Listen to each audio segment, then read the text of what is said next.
In the first year of our marriage, Sophia never let me touch her. Yet on the day her unforgettable first love returned, she got pregnant. I wasn't angry. I kept buying her jewelry, handbags, and when she cried from morning sickness, I gently wiped away her tears with my fingertips. Everyone said I must be truly in love this time, but I just smiled and turned to comment under the post. How powerful is the allure of an unforgettable first love? Too powerful, that's why I married her sister.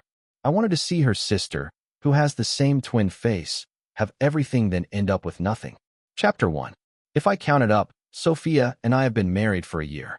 The day Andrew returned home was exactly our first wedding anniversary.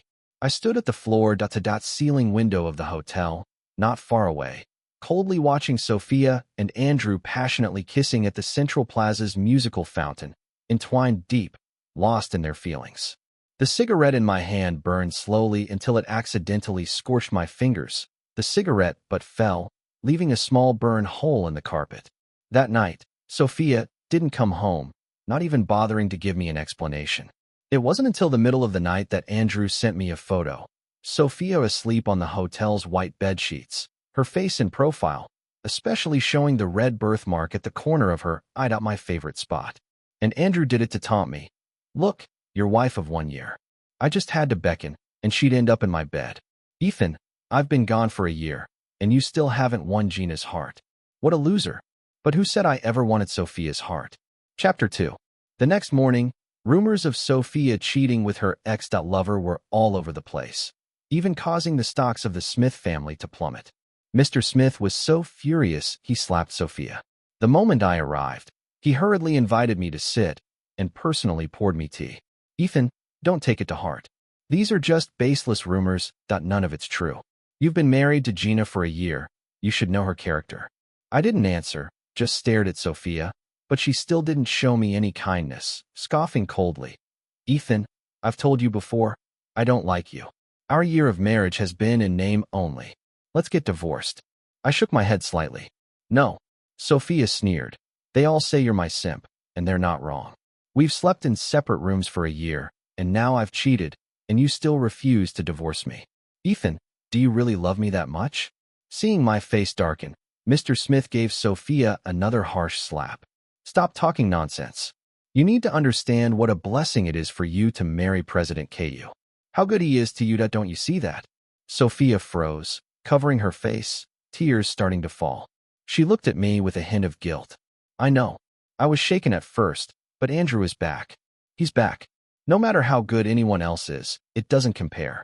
Perhaps Sophia was once moved by my affection, my indulgence, the endless jewels, but fleeting attraction still couldn't beat the years of love she had before. Andrew always has priority with Sophia. I sighed, stood up, and pulled Sophia down to sit beside me, gently tidying her messy hair. Sophia, I still don't want a divorce. Maybe I was too gentle, making it too easy for people to lose themselves. Sophia nodded almost involuntarily. Ethan, don't be so good to me. I'll feel guilty. I smiled gently. You don't need to feel guilty, Sophia. Just wait a little longer. Give me a bit more time. Chapter 3. That day, when I got home, Sophia rarely showed me a kind face. She brought me a midnight snack, softly saying, Ethan, you didn't have dinner. Eat something that it's not good for your stomach if you don't. The moment Sophia closed the bedroom door, her figure overlapped with the girl in my memories. I stared at the photo on my phone. The girl in a light yellow dress, holding vivid red roses, her eyes smiling into crescents, with a pink diamond ring on her slender finger extended toward the camera. I still remember it clearly. At that time, she proudly lifted her chin and asked, Ethan, do I look good? Coconut shadows by the sea, blue waters, and the faint ocean breeze blowing through the girl's hair, as she walked on the beach one step at a time and looked back at me again and again. Beautiful. You are always the most beautiful in my eyes. The sound of thunder outside the window brought my drifting thoughts back. The hot midnight snack had somehow turned cold. I dumped it into the trash and turned to head into the bathroom. Time had passed, but the one who couldn't move on was the one who suffered the most. Some things are irreplaceable, Ethan. You should have understood this long ago.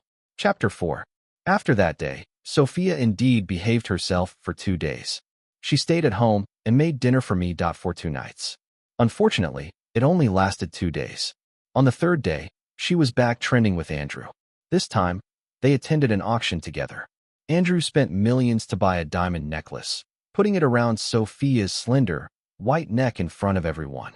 As they came out, a light drizzle began to fall. Andrew held a transparent umbrella, pulling Sophia tightly into his arms. I have to admit, the photos captured were very atmospheric. The two of them walking in the rain, deeply in love, like the leads in an idol drama. If they weren't Sophia and Andrew, I might have genuinely praised them as a perfect match. Unfortunately, Sophia is my wife. Cheating is a scandal no matter who it happens to. The Smith stocks fell again, and alongside them, a third-tier actress undeniably beautiful that also hit the trending topics. Someone with ulterior motives had dug up her past relationship with Andrew. Sophia was infuriated and called Andrew to question him, only to receive his cold response. "You're married. What right do you have to call me out for fooling around? Sophia, don't forget, you were the one who let go first. You were the one who married Ethan for the Smith family." Sophia cried out, "Andrew, you can't do this to me. I've stayed loyal to you for this whole year. You can't betray me."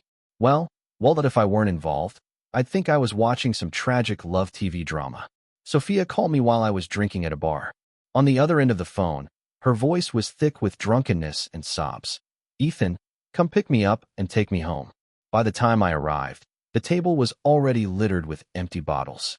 It was clear that Andrew's infidelity had hurt Sophia badly. So badly, she needed to drown herself in alcohol to numb the pain. The last time Sophia got drunk was on our engagement day. At the engagement party, Sophia had no trace of joy, her face downcast. Even her usual obsession with beauty showed no effort in her makeup. She stood beside me in a red cheongsam like a puppet whose strings had been cut, that defeated and helpless. That night, she drank heavily and ended up drunk. She brought a bottle to my front door, smashing it at my feet. The bottle shattered, glass shards cut my ankle. With red, tear-filled eyes, Sophia sobbed and shouted at me, "Ethan, you bastard. You're bullying me. I don't like you. Not at all. I don't want to marry you. Why? Why can't I be with the one I love?" It was the first time the high and mighty princess had cried out without any image to maintain, even collapsing at the gate of my villa, yelling for a long time. It wasn't until Mrs. Smith arrived, coaxing and dragging her away, that the drunken Sophia was bundled into the car. The car left, leaving me with a slowly fading figure. I stared for a long time, long enough for my heartbeat to skip a beat.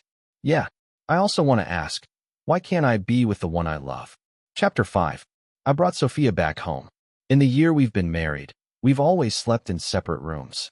On our wedding day, Sophia made it clear that she'd never share a bed with me. Otherwise, she'd accuse me of rape. What a steadfast love she had. I didn't say much, but this time, Sophia was different. She held onto my hand and wouldn't let go. I thought it was because she was heartbroken about Andrew having another woman. Sophia grasped my fingertips, her voice very soft. "Ethan, don't go. Don't leave me alone." As she spoke, Sophia used slight force, pulling me down to sit beside her. Her eyes were unfocused, her words intermittent. "Ethan, you're the only one who's good to me. Over this past year, everything you've done for me. I know it. Ethan, I was wrong before. I didn't cherish such a good husband. Kept clinging to that scumbag." Sob. "Ethan, let's really be together. I'll try my best to be a good wife." Sophia slipped her hands under my shirt and leaned in to kiss me. I slightly turned my cheek, avoiding her kiss. "You've had too much. Get some rest." I helped Sophia onto the bed, coaxing her to sleep. Sleeping Sophia looked very obedient, like a docile kitten. She seemed to be having a nightmare, letting out soft whimpering sounds, her hand tightly holding onto mine, her long eyelashes fluttering slightly, making the red mole at the corner of her eye even more captivating. In that moment, I felt as if I was back 10 years ago. Back then, a delicate girl also shed tears like this, tears streaming past her red mole. "Ethan, will you protect me forever?" The young boy held the girl tightly, answering resolutely, "I will. I will protect you forever." That was the promise between us. A promise I would keep for my whole life. Chapter 6. After that night, the relationship between Sophia and I subtly changed. She seemed to have really decided to settle down and be Mrs. KU. She made me breakfast every day, sat on the living room couch waiting for me to get home, even thoughtfully ran a hot bath. Many times, she'd knock on my door at night wearing a sexy silk nightgown. I never opened the door because I saw Sophia hang up on Andrew's calls time and again, from firm to hesitant. On my birthday, Sophia prepared plenty, flowers, gifts, that everything was there. She lit the candles for me. Ethan, happy birthday. Make a wish. I stared at the flickering candles, about to speak, but Sophia's phone rang. It was Andrew. Sophia hesitated, hung up, but it rang again, and she answered. On the other end, Andrew's drunken voice came through. Gina, don't leave me. You've already left me once. Are you going to leave me again? Gina, the wind by the river. It's so cold. Sophia panicked. She didn't care about me anymore, didn't even glance at me as she grabbed a coat and rushed out. The candles on the cake still flickered. I closed my eyes and sincerely made a wish, blowing out the candles. My heart skipped a beat. My wish was to be with the one I loved. Chapter 7. That night, I sat on the balcony, gazing at the stars twinkling in the night sky. Perhaps it was the alcohol, or maybe I was just lost in thought. I felt like I was back in the past. The first time I met her, I was 12. Because of my premature birth, I was always in poor health, thin and small.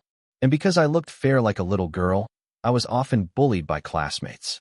They called me androgynous, put caterpillars in my desk, and laughed at my shocked reaction. See? I told you Ethan is a girl. Only girls are afraid of caterpillars. Ha ha ha. My parents were always busy with work and had little time for me, so I didn't dare fight back. I hid in a corner crying until a small figure stood in front of me, throwing the caterpillar back at the classmate who was teasing me. Picking on people. What kind of men are you? If you bully Ethan again, I'll tell the teacher. The classmates didn't care about her, but they were afraid because she was a top student, the teacher's favorite. They had to back off. But they still mocked me. Ha ha ha. Ethan, how pathetic. You need a little girl to protect you.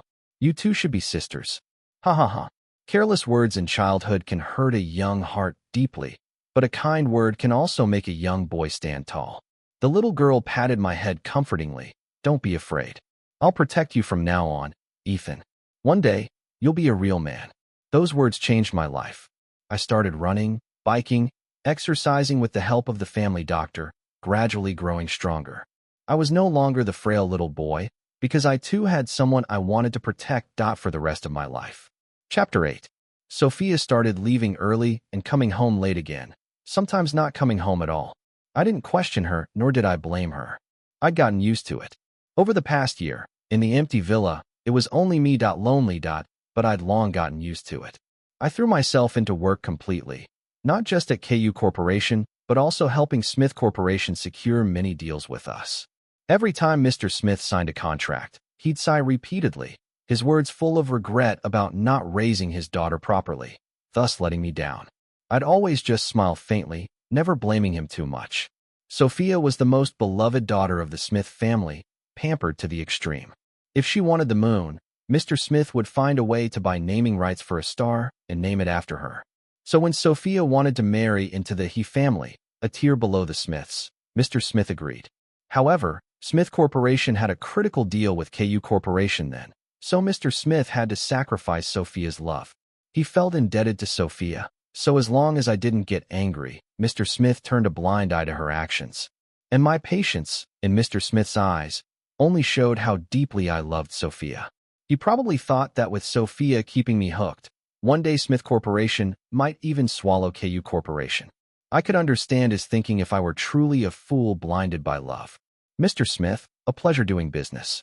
I put away the contract signed by Mr. Smith, opening a bottle of champagne as well. Mr. Smith raised his glass happily, clinking it with mine. Ethan, the luckiest thing in my life is having you as a son. Law. I drained my champagne glass in one gulp, my voice especially sincere. Being able to marry your daughter is the greatest blessing of my life.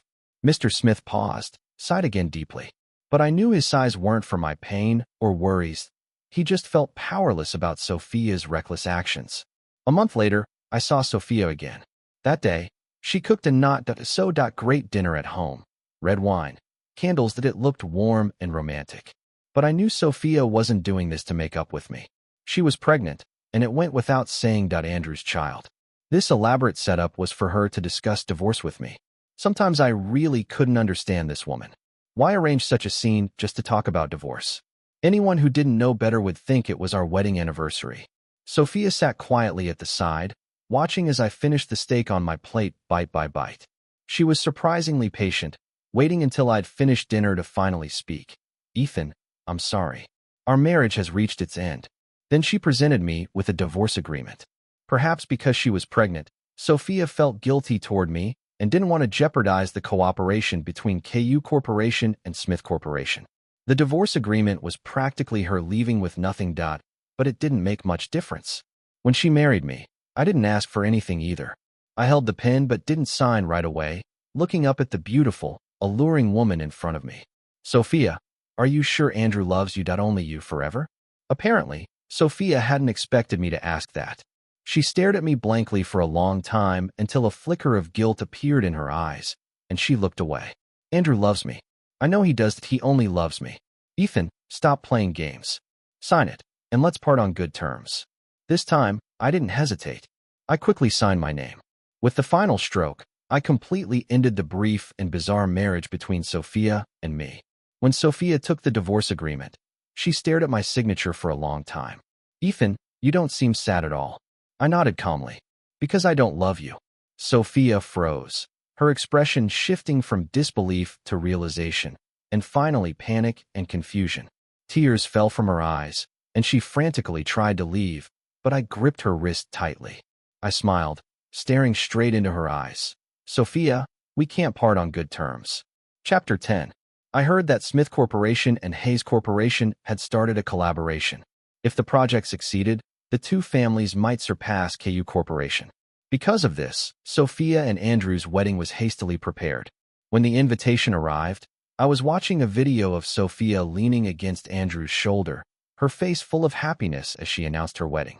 A surge of anger rose from my chest that I smashed the tablet, playing the video. To calm myself, I looked at the photo of the girl in my phone. Selena, you were supposed to be the one to find happiness. Don't worry, I'll make them pay. The girl I remembered had never been Sophia. The one I loved wasn't Sophia.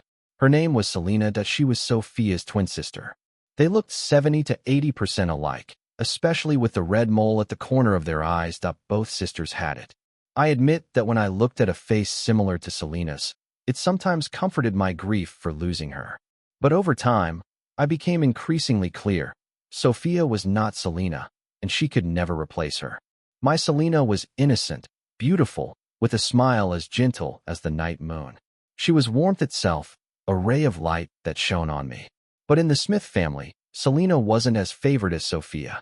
When Mrs. Smith gave birth to Sophia, everything went smoothly. With Selena, it was a difficult birth that almost cost her life. So Mrs. Smith resented Selena and favored Sophia, and Mr. Smith followed suit. After Selena protected me, we became each other's only friends, growing up and studying together, eventually confessing our feelings. We were supposed to get married, but on the day I successfully proposed, Selena died. Mr. and Mrs. Smith said it was an accidental fall, but I didn't believe it.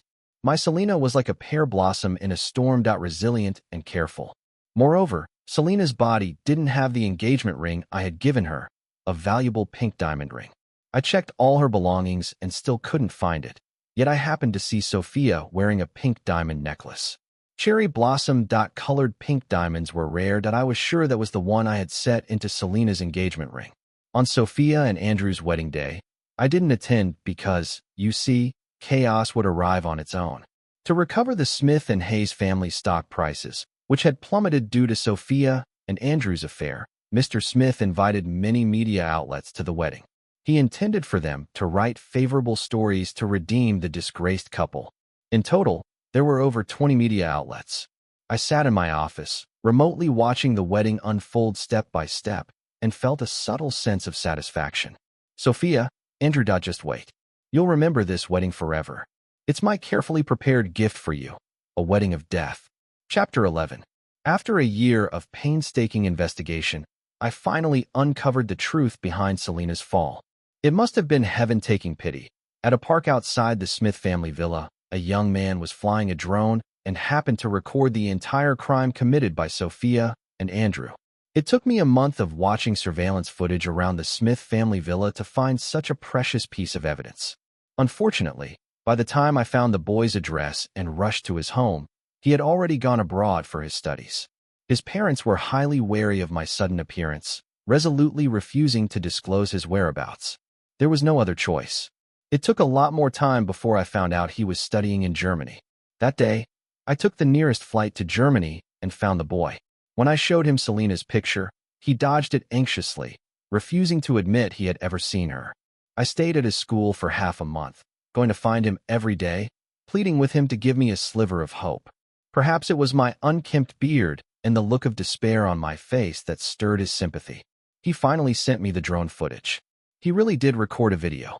Although it was taken from afar and the faces weren't too clear, the sequence of events could still be vaguely seen. By then, it had already been 3 months since Selena fell.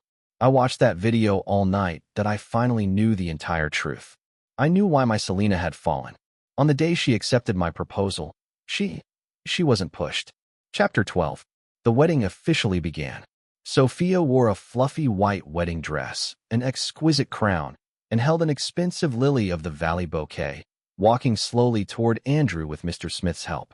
Andrew stood in the center of the stage, smiling tenderly at a truly well-matched couple. They looked at each other with intense love in their eyes. In front of parents, friends, and countless flashing cameras, they made a lifelong vow to each other. For richer or for poorer, for better or for worse, in sickness and in health, to love and cherish forever. Andrew held a diamond ring the size of a pigeon egg, slowly trying to slip it on as Sophia's fingered, but he couldn't put it on. Chaos began at the scene. Everyone started murmuring. The looks aimed at the couple on stage turned disdainful and resentful. One bold reporter handed Sophia and Andrew a video. On the screen, at a villa rooftop, a man pinned a girl in a pale yellow dress down, trying to force himself on her despite her struggle. Then another girl in a red dress rushed over, dragged the man off, and slapped the girl in yellow hard. You couldn't hear what the three were saying in the video. All you could see was the girl in the red dress venting her fury at the girl in yellow, slapping, pulling her hair, shoving her. Meanwhile, the man leisurely sat in a rattan chair nearby, watching the drama unfold with amusement. Then the girl in red tried to grab something the girl in yellow held on tight, which enraged the red-dress girl. She picked up a garden hoe from a flower bed and struck the back of the yellow-dress girl's head hard. The girl in yellow collapsed instantly. Even the bystanding man stood up in shock, hurriedly checking her pulse. They panicked for a while, then pushed the girl in yellow off the rooftop. Someone gasped. It looks like the Smith family villa. They have a lot of flowers on the villa rooftop. Another person agreed. Yes, Mrs. Smith loves planting flowers. And the girl in the video, it looks like Sophia. And that man, he looks a lot like Andrew. Someone else had a sudden realization. Right. I remember the Smith family has another daughter. She fell from a building over a year ago. There was much discussion among the crowd below, and on stage, Sophia and Andrew turned pale. The ring in Andrew's hand fell to the ground. Sophia nervously grabbed Andrew's hand, stammering in explanation. No, it's not like that. It wasn't me. Selena fell accidentally. It had nothing to do with me. Andrew, say something that help me explain. Under the flashing lights of reporters, with questions thrown at her, Sophia fainted. The bouquet scattered, the crown fell, and the white wedding dress was stained. A wedding turned into a farce. I closed the video with satisfaction, feeling for once the pleasure of a long-awaited revenge. Sophia, I told you before that we wouldn't part on good terms. I want you to wish you were dead. Chapter 13. After that chaos, Sophia lost the baby. Standing at the hospital room door, I could clearly hear Sophia and Andrew arguing inside. The sound of things being smashed echoed through the entire hallway. Because Andrew was trending again this time, multiple women jointly accused him of workplace sexual harassment and drugging women. Leading the accusations was the third-tier actress whose relationship with Andrew had made headlines before. In the video, the actress appeared with her makeup removed. She recounted the incident in a clear and organized way, though she trembled as she spoke, her eyes turning red.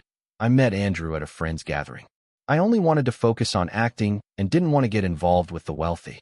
Andrew repeatedly tried to tempt me with money, but I refused each time. so he drugged my drink. I woke up in Andrew's arms and nearly committed suicide.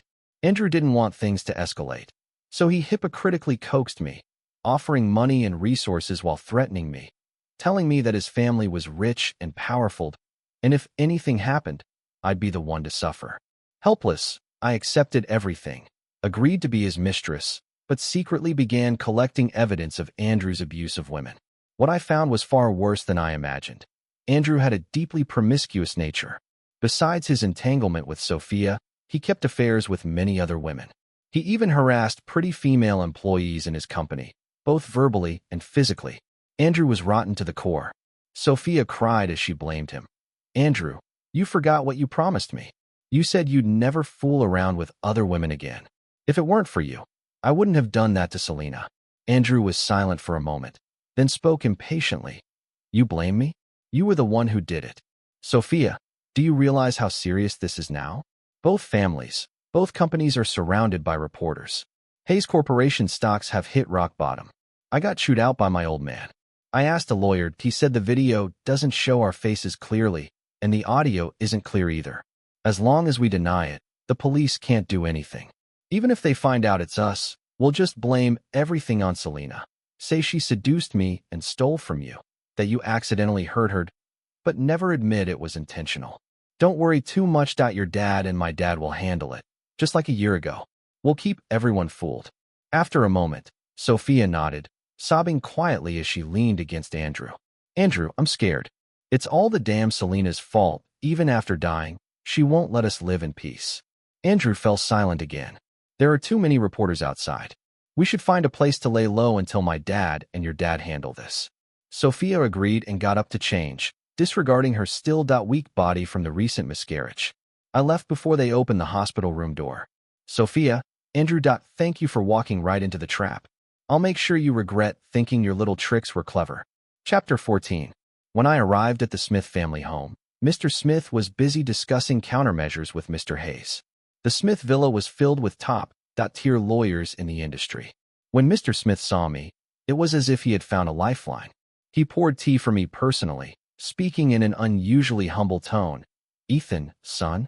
Realizing I was no longer married to Sophia, Mr. Smith paused and corrected himself. This old man knows you have wide connections. Surely you have a way to save Sophia, don't you? After all, you were married for a year, and I truly hoped you two would grow old together. But Sophia was immature, and she let you down. But considering your year of marriage, can you think of a way to save Sophia? She's innocent. I stared at Mr. Smith's fawning face, feeling nothing but disgust. I gave a faint laugh. What price are you willing to pay to save Sophia? Mr. Smith seemed taken aback by my question, momentarily stunned. Then he smiled as if he had suddenly understood. Ethan, as long as you save Sophia, I'm willing to give anything. I guess Mr. Smith thought I wanted to remarry Sophia. After all, in his eyes, I was madly in love with her, unable to extricate myself. I let out a cold laugh.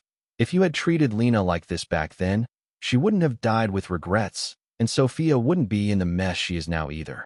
In the end, you were the one who ruined your precious daughter. This time, Mr. Smith was genuinely stunned. He exchanged glances with Mr. Hayes. Mr. Hayes, as an outsider, saw things more clearly than Mr. Smith. It was you. You're the one who posted the video online. You're the one who arranged for someone at the wedding to make everyone think the people in the video were Sophia and Andrew. Mr. Hayes spelled it out, and Mr. Smith finally understood. He stared at me in disbelief. Why? Why would you do this? Didn't you love Sophia? How could you bear to harm her like this? Only now did I realize Mr. Smith was a fool. Even at this point, when even Mr. Hayes understood, Mr. Smith was still lost in his delusion of my supposed love. Mr. Hayes rolled his eyes at Mr. Smith, gritting his teeth. Are you stupid? Ethan loved your dead daughter. He's done all of this to avenge Selena. Mr. Smith was stunned again, stumbling backward and collapsing onto the sofa. Mr. Hayes then put on a sycophantic smile, bowing as he pleaded with me. Mr. Ku, Andrew had nothing to do with this. It was all Sophia's doing. Please be generous and let Andrew go. I shook my head lightly. No, Mr. Hayes. Andrew was an accomplice. That you could even say he was the root cause. It was because he tried to assault Lena that Sophia acted out of jealousy and harmed her. Both Andrew and Sophia are guilty. Neither of them will escape.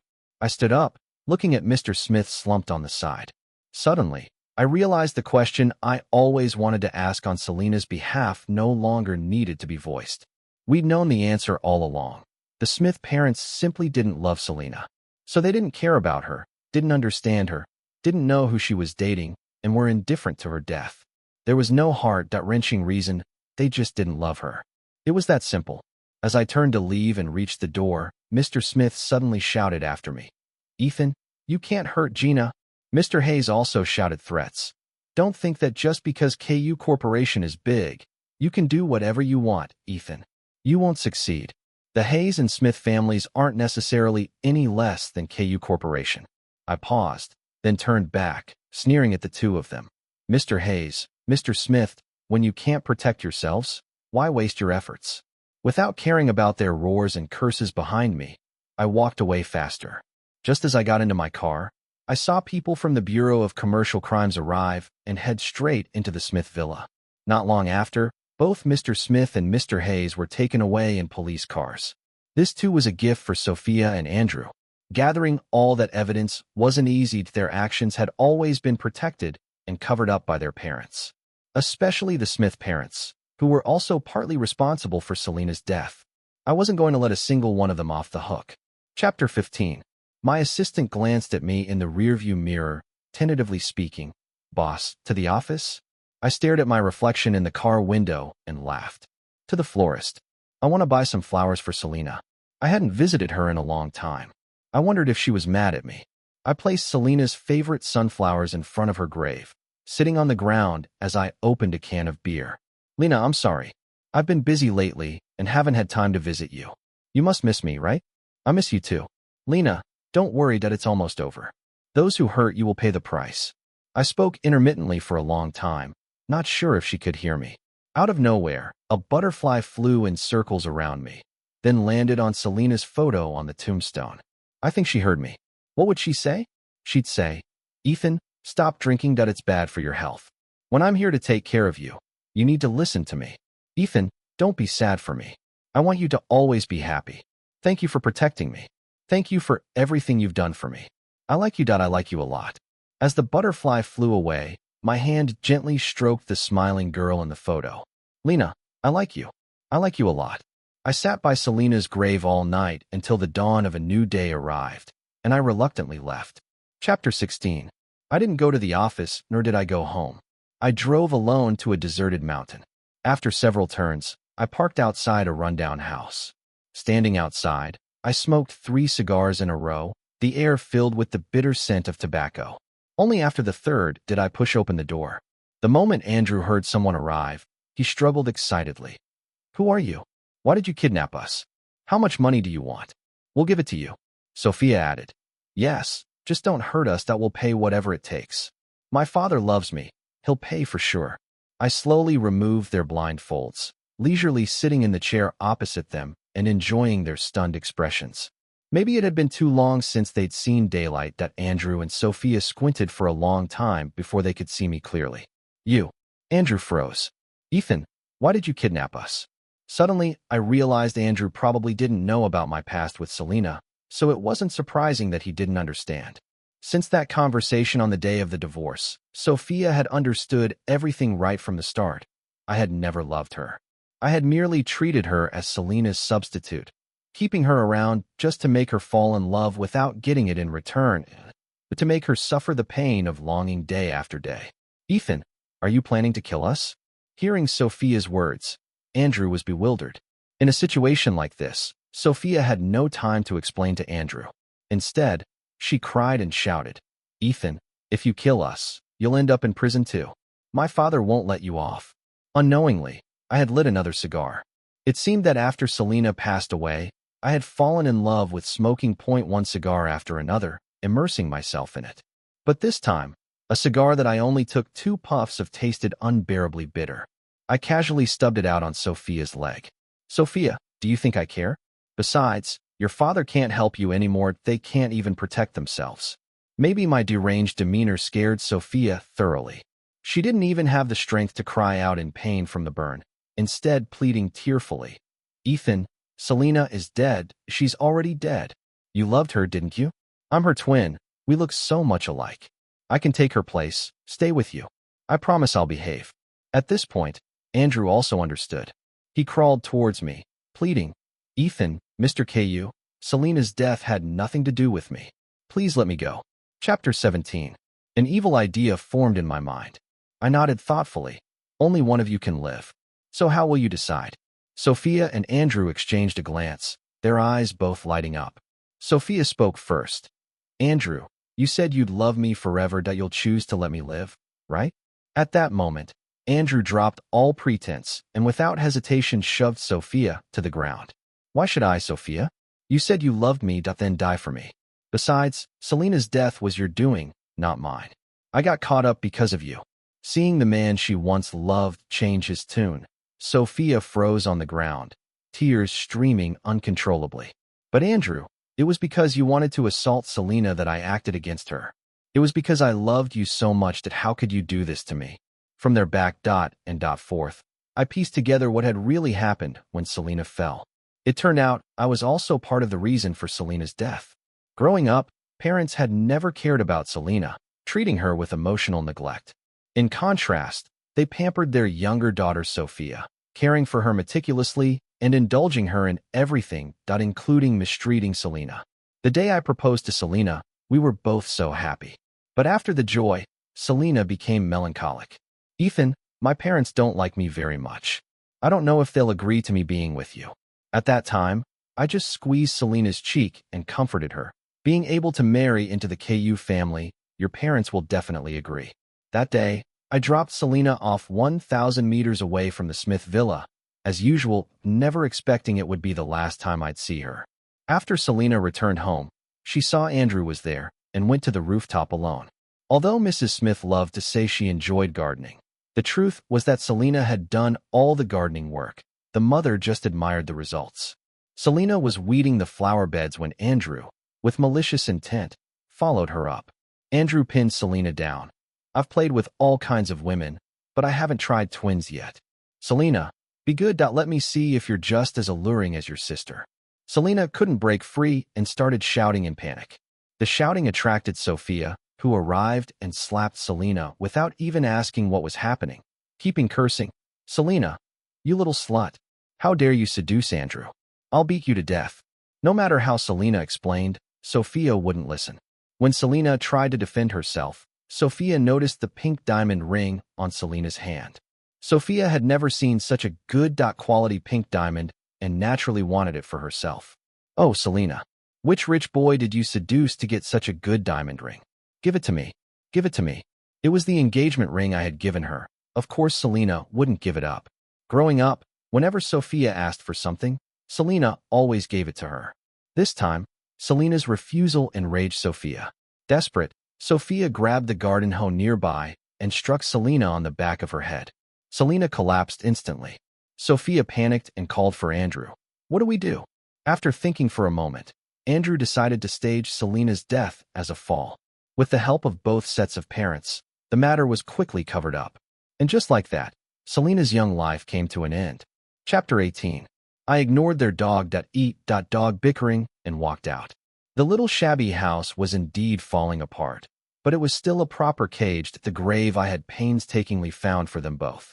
I locked all the doors and windows with iron locks and lit another cigar. The sound of them cursing and blaming each other gradually faded, turning into pitiful pleas for mercy. 100 million, 200 million, offering to be slaves, to be a stand-in lover. They really went all out to save their lives. But sadly, I didn't care about any of that. All I ever wanted was Selena. I smoked the cigar down to the end, threw it to the ground, and crushed it out hard. The lighter in my hand clicked open with a bang. Through the cracked window, I tossed it inside. In an instant, a raging fire erupted. I wondered if Sophia and Andrew noticed the multiple cans of gasoline I'd placed inside. The fire roared, and the two of them desperately tried to escape. At this moment, perhaps they felt the helplessness that Selena had felt, calling out to the heavens without response, calling the earth in vain. A true torment. I didn't leave. I needed to watch the house in front of me turn into a pile of ruins. I needed to witness Sophia and Andrew turn into two charred corpses. I was afraid they might escape by some stroke of luck. The fire burned for half a day before gradually dying down. It hadn't disappointed me. Sophia and Andrew had indeed become two blackened bodies. Chapter 19. I drove back to the villa and handed all the signed documents to my assistant. Call the police in 2 hours. The assistant's hand trembled as he held the documents. Boss, do we really have to do this? I smiled and walked out of the empty house without looking back. Luis, everything wrong done has to be paid for. I'm no exception. I drove to the cemetery and sat in front of Selena's grave again. I brought her favorite sunflowers, but this time I didn't say anything that just kept pouring drinks. To be honest, I was a bit extravagant even at this point. I took the most expensive bottle of red wine from home. I drank until I was dizzy, then kissed the photo on the tombstone softly. Lena, I'm here to marry you. Wait for me. Extra. I knew about Ethan and Selena. They supported each other from a young age, a childhood relationship to be envied. So when Miss Selena died suddenly and Mr. KU decided to marry her sister, I was shocked. I even thought Mr. KU was grief-stricken, having lost his mind. Mr. KU, should I make an appointment with a psychologist for you? I'll never forget the cold look Mr. KU gave me. Later, while helping Mr. KU prepare for the wedding, I gradually realized he didn't care about Sophia. He was indifferent to the wedding. Even the suit he wore was one randomly picked from his closet. But when it came to Selena, Mr. KU always handled things personally, never leaving anything to others, including me, his trusted assistant. On the day of the wedding with Sophia, Mr. KU went to the office late at night. He drank on the company's rooftop, scaring me out of my wits. Mr. KU looked down from the 30th floor over and over again, then suddenly asked me, Luis, what's the difference between falling from the 30th floor and falling from the 4th floor? I thought for a moment. Falling from the 30th floor guarantees death. From the 4th floor, you might survive but be disabled, or you might die. Mr. KU was silent for a while, then drank half a bottle of wine. Falling from the 4th floor can kill you too. Selena is dead, and my heart died with her. At that moment, I suddenly understood my boss had a huge secret inside. But I truly was Mr. KU's confidant, and he trusted me. To live up to that trust, I worked hard to complete every task Mr. KU assigned me. Collecting surveillance footage near the Smith Villa, tracking down the drone boy's address, and finding out where he studied abroad, helping Mr. KU contact the media, upload the video, and bribe the staff to guide guests at the wedding to identify the people in the footage as Sophia and Andrew. Later, after drugging Sophia and Andrew, Mr. KU didn't want me involved anymore. Luis, you've done a lot for me. You don't need to wade through this mess with me. There will be other things I need you to do in the future. It wasn't until later that I realized what he wanted me to do. Mr. KU had set up a charitable foundation, donating all of his company's profits, and I was put in charge of the project. After reporting to the police, I followed them to Selena's grave, but Mr. KU was already dead. He had laced his wine with a large dose of sleeping pills. At that moment, I suddenly understood Mr. KU had planned everything long ago. At Mr. KU's funeral, the chairman's wife cried so much she nearly fainted. The chairman sat silently beside her. I think they were very sad, but they still fulfilled their son's last wish, to bury him next to Selena. Later, I bought 2 bunches of sunflowers to visit them. It was a beautiful day, and there were 2 butterflies flying around. Mr. KU, Miss Lita, how are you both?